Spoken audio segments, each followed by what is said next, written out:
සමහර රෝගීන් ආයතනයට පැමිණ අපෙන් අහන්නේ ડોක්ටර් මට මේ පංචකර්ම කරගන්න ඕනේ කියලා. ඉතින් මට හිතුණා මේ පංචකර්ම ගැන යමක් කියන්න. හේතුව අපි හැමෝටම පංචකර්ම කරන්න පුළුවන්ද? පංචකර්ම කරන්න සුදුසුද? අවශ්‍යද කියන පණිවිඩය. පංචකර්ම කියලා කියන්නේ වමන, විරේචන, නස්න, වස්ති, රක්ත මෝක්ෂණය කියන පහ.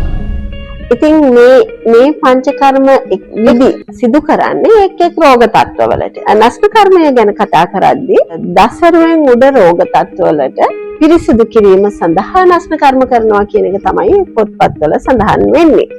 දසරුවෙන් උඩ කියලා කියන්නේ අපේ මේ කොටසෙන් උඩට අදාළ ස්ථානවල තියෙන අපිරිසිදු දේවල් ඉවත් කරන ක්‍රමවේදයක්.